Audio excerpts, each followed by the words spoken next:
क्या middle east का conflict पूरी दुनिया को एक नए ग्लोबल वॉर की तरफ धकेल रहा है? क्या आजादी की चाह ईरान की सबसे बड़ी गलती है? क्या अपनी परंपराओं को जिंदा रखने की कीमत युद्ध से चुकानी पड़ती है? और क्या जो मिसाइल्स आज ईरान, इजराइल और यूनाइटेड स्टेट्स के बीच चल रहे हैं वो सिर्फ एक रीजनल कॉन्फ्लिक्ट है या फिर एक ऐसी चेन रिएक्शन की शुरुआत है जो दुनिया का बैलेंस ही बदल सकती है? आज मिडिल ईस्ट फिर से दुनिया का कॉन्फ्लिक्ट जोन बन चुका है। मिसाइल्स बॉर्डर्स क्रॉस कर रहे हैं, ग्लोबल पावर सिचुएशन को क्लोजली मॉनिटर कर रहे हैं और इस पूरी टेंशन के बीच में 3 नाम बार बार सामने आते हैं: ईरान, इजराइल और यूनाइटेड स्टेट्स। लेकिन जो आज दुनिया देख रही है वो अचानक शुरू नहीं हुआ। इसके रूट्स बहुत पुराने हैं और सबसे सरप्राइजिंग बात यह है कि एक समय ऐसा भी था जब ईरान और इजराइल एनिमीज नहीं थे बल्कि अलायज थे। इस स्टोरी को समझने के लिए हमें हिस्ट्री के कुछ इम्पोर्टेंट टर्निंग पॉइंट्स समझने होंगे।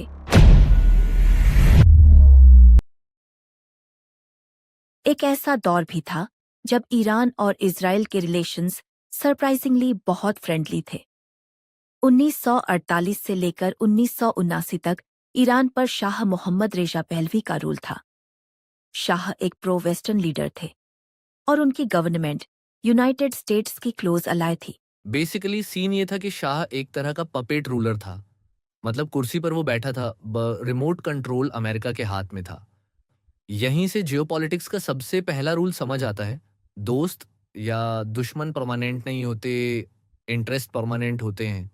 सीधी सी बात बात, जहां फायदा दिखा वहां भाई भाई, जहां नुकसान दिखा वहां तू कौन मैं कौन।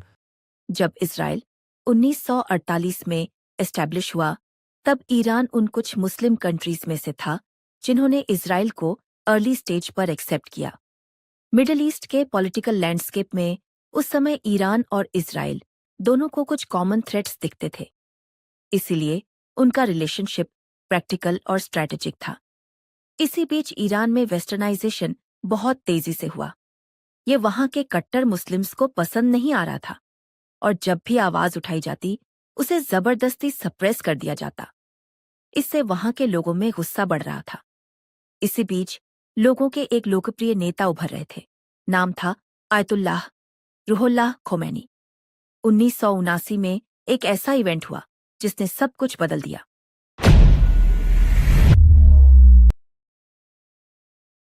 उन्नीस में ईरान में एक मैसिव रेवोल्यूशन हुआ। लोग सड़कों पर आ गए। शाह के खिलाफ पब्लिक एंगर बढ़ चुका था। लोग dictatorship, economic inequality, political repression और वेस्टर्न इन्फ्लुएंस के खिलाफ प्रोटेस्ट कर रहे थे। रेवोल्यूशन इतनी पावरफुल थी कि मोनार्की कोलैप्स हो गई। शाह कंट्री छोड़कर चले गए और पावर में आए आयतुल्लाह रुहुल्लाह खोमैनी। ईरान 98% लोगों के सपोर्ट के साथ ऑफिशियली इस्लामिक रिपब्लिक बन गया। इसी मोमेंट पर ईरान की फॉरेन पॉलिसी कंप्लीटली चेंज हो गई। इजराइल के साथ रिलेशंस तुरंत ब्रेक कर दिए गए। इजराइल को एनिमी डिक्लेयर कर दिया गया और यूनाइटेड स्टेट्स को ग्रेट सैटर्न कहा गया। यही वो टर्निंग पॉइंट था जहां से ईरान इजराइल यूएस राइवलरी का मॉडर्न चैप्टर शुरू हुआ।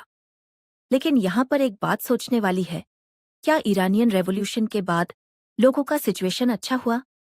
इकोनॉमिकली तो नहीं। जहां पहले ग्रोथ रेट 10 से 20% चल रहा था वो अब नेगेटिव 5 से 8% हो गया। 1986 में ईरान में 70% लोग गरीबी रेखा के नीचे थे। बाद में वो घटकर 2000 में 50% के आसपास हो गया। 14 साल में हुए इस फर्क को सुधार कहें या ऊंट के मुंह में जीरा, फैसला आप खुद करिए। पॉलिटिकली जो भी लीडर्स बने वो पूरा कंट्रोल अपने हाथों में लेने लगे। देश स्ट्रैटेजी से नहीं रिलीजन से चैनल होने लगा और यह वहां के लिबरल्स को नहीं रास आया। जो भी इस तानाशाही के खिलाफ प्रोटेस्ट करता उसे सप्रेस किया जाने लगा। हेंस सफरर्स थे सिर्फ पीपल। अपनी ऑर्थोडॉक्स आइडियोलॉजी और पावर सेंट्रलाइजेशन की चाह में खोमैनी भूल गया कि लोगों ने उसे अपना लीडर क्यों चुना था।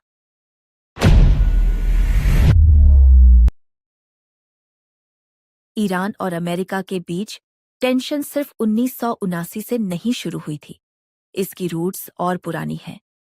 1953 में democratically elected prime minister Mohammad Mosaddegh ने एक करेजियस डिसीजन लिया, ईरान का तेल उद्योग नेशनलाइज करना, जो उस समय ब्रिटिश कंपनीज कंट्रोल करती थीं। हिस्ट्री में अगर किसी एम्पायर ने सबसे गहरी चोट छोड़ी है तो वो ब्रिटिश एम्पायर रही है। उन्होंने दुनिया के अलग अलग हिस्सों में ऐसी लाइंस खींची, ऐसे डिसीजंस लिए कि आज भी कई कंट्रीज में उनकी गूंज सुनाई देती है। आज भी Bharat, Sudan, Yemen, Pakistan, Myanmar, Iran, Iraq, फिलिस्तीन जैसे कई कंट्रीज कहीं ना कहीं उन्हीं पुराने फैसलों के हैंगओवर में जी रहे हैं। मतलब ऊपर से मैप्स बदल गए, फ्लैग्स बदल गए, लेकिन ग्राउंड रियलिटी में कॉमन पीपल के लिए सीन वही है। कभी वॉर, कभी सियासी क्राइसिस और कभी जिंदगी और मौत के बीच डेली स्ट्रगल। सीधी भाषा में कहें तो बीज तो दशकों पहले बोए गए थे, लेकिन उनकी कड़वी फसल आज भी कई कंट्रीज काट रहे हैं। ईरान भी अपनी सॉवरेनिटी और अपने रिसोर्सेज पर हक पाने की उसी कोशिश में था, जैसी उस समय कई कंट्रीज कर रही थीं। लेकिन वेस्टर्न कंट्रीज ने उसके इस आज़ादी की चाह को धीरे धीरे विलेन बनाकर दुनिया के सामने पेश किया। रिजल्ट ये हुआ कि सीआईए और ब्रिटिश इंटेलिजेंस ने मिलकर एक कू सपोर्ट किया। मोसद्देक को पावर से हटा दिया गया और शाह को वापस स्ट्रॉन्ग अथॉरिटी दे दी गई। ईरान के बहुत लोगों के लिए यह मोमेंट एक नेशनल ह्यूमिलिएशन था। उन्हें लगा कि उनकी डेमोक्रेसी फॉरेन पावर्स ने डिस्ट्रॉय कर दी। ये रेसेंटिमेंट ईरानियन पॉलिटिक्स में आज तक एग्जिस्ट करता है।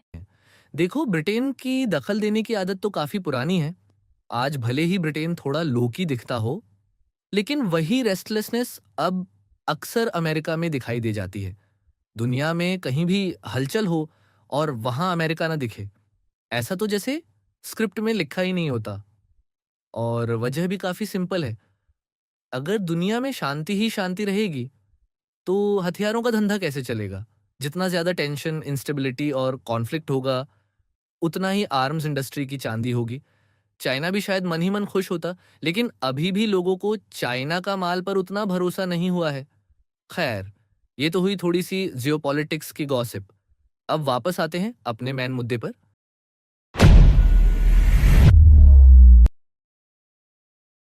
1979 होस्टेज क्राइसिस रेवोल्यूशन के बाद टेंशन और एस्केलेट हो गया। ईरानियन स्टूडेंट्स ने 1979 में तेहरान में यूएस एम्बेसी पर कब्जा कर लिया और 52 अमेरिकन्स को होस्टेज बना लिया। उन्हें 444 डेज तक बंद रखा गया। स्टूडेंट्स का मानना था कि यूनाइटेड स्टेट्स शाह को प्रोटेक्ट कर रहा है और फिर से 1953 जैसा को प्लान कर सकता है। डायरेक्ट वॉर कभी फॉर्मली नहीं हुआ, लेकिन राइवलरी रुकी भी नहीं। कॉन्फ्लिक्ट का शेप बदल गया।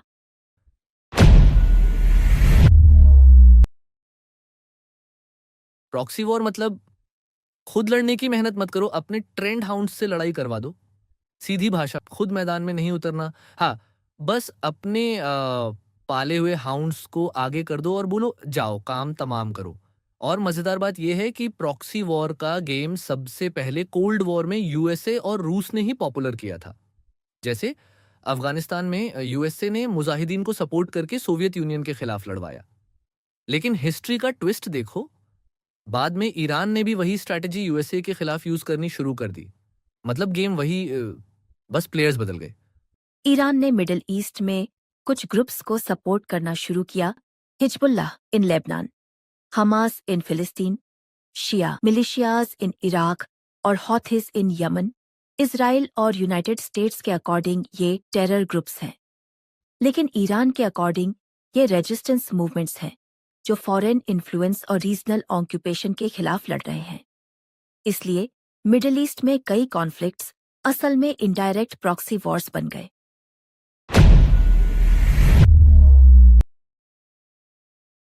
दो 2000 के बाद एक नया टेंशन पॉइंट इमर्ज हुआ, ईरान का न्यूक्लियर प्रोग्राम। ईरान का कहना था कि वह nuclear technology peaceful energy purposes के लिए डेवलप कर रहा है। To be used for peaceful purposes.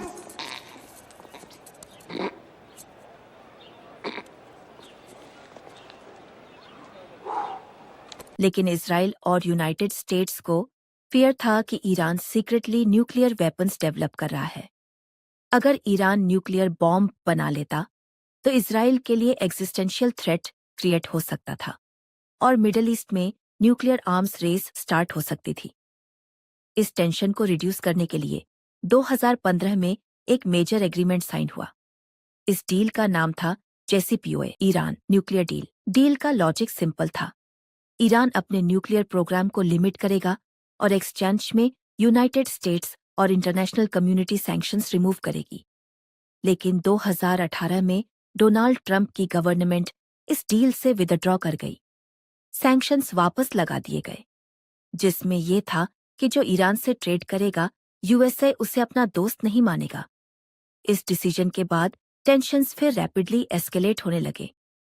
अब ट्रम्प भाई साहब नए नए पावर में आए थे और उनका स्टाइल तो आप जानते ही हो, एंट्री भी फिल्मी, डिसीजंस भी फिल्मी। तो आते ही उन्होंने एक तूफानी डिसीजन ले लिया, सीधा ईरान न्यूक्लियर डील से यूएसए को बाहर निकाल दिया। ईरान के कॉमन पीपल के बारे में ज्यादा सोचा भी नहीं।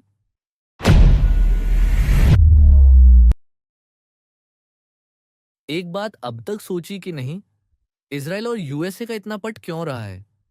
दरअसल जियोपॉलिटिक्स भी अपने आप में एक तरह का गेम है और इस गेम के कुछ बेसिक रूल्स होते हैं। पहला रूल, इंटरेस्ट मैच होना चाहिए। दूसरा रूल्स एंड आइडियोलॉजी मैच होनी चाहिए, यानी सोच समझ, सिस्टम और गवर्नेंस स्टाइल काफी हद तक समान होने चाहिए। और यहाँ इजराइल और यूएसए के केस में दोनों रूल्स टिक हो जाते हैं। दोनों ही कैपिटलिस्ट सिस्टम्स हैं, दोनों टेक्नोलॉजी, मिलिट्री पावर और ग्लोबल इन्फ्लुएंस बढ़ाने की चाह रखते हैं। तो आसान भाषा में समझो, जहाँ सोच भी मिलती हो और फायदा भी, वहाँ अलायंस बनना कोई बड़ी बात नहीं होती। सीधी कहावत में कहें तो सुर भी मिले हुए हैं और साज भी।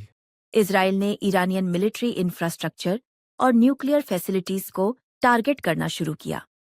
साइबर अटैक्स, कोवर्ट ऑपरेशंस और न्यूक्लियर साइंटिस्ट्स पर असैसिनेशंस भी हुए। दूसरी तरफ ईरान ने रीजनल मिलिशियाज और प्रॉक्सी ग्रुप्स को सपोर्ट करना कंटिन्यू रखा। वॉर विजिबल कम थी, लेकिन चल रही थी।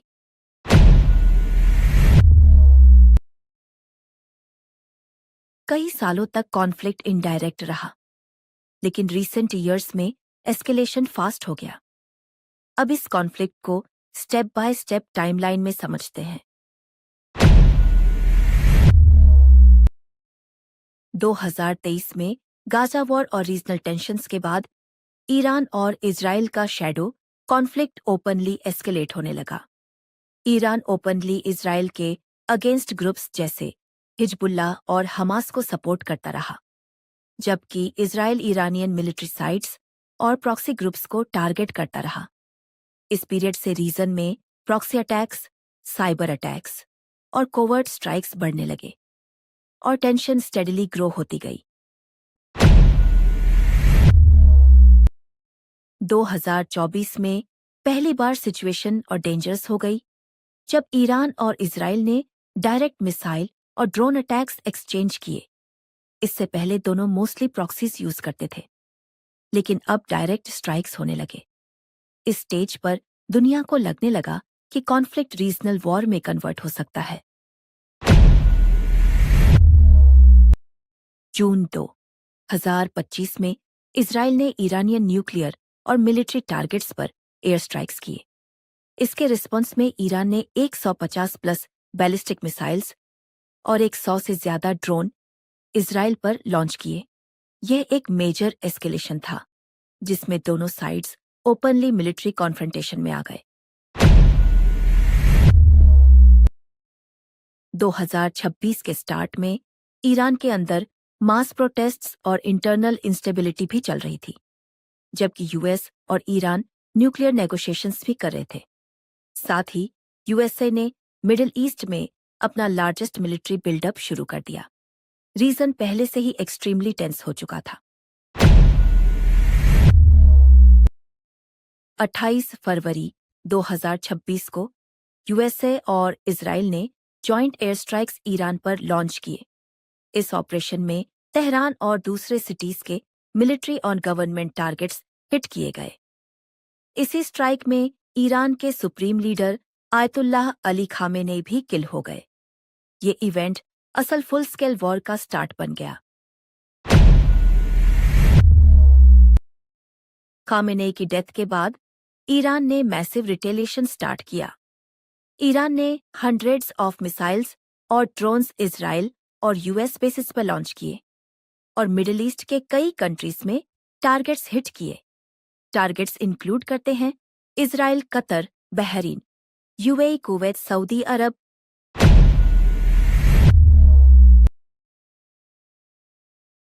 ईरान का आर्ग्यूमेंट है इजराइल रीजन में फोर्स यूज करता है और वेस्टर्न इंटरवेंशन मिडिल ईस्ट को कंट्रोल करता है। यूनाइटेड स्टेट्स का आर्ग्यूमेंट है वी आर ऑलवेज राइट।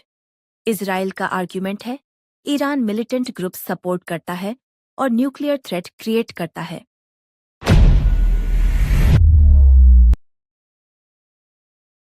सच ये है कि मिडिल ईस्ट का कॉन्फ्लिक्ट सिर्फ मिसाइल्स और बॉर्डर्स का कॉन्फ्लिक्ट नहीं है।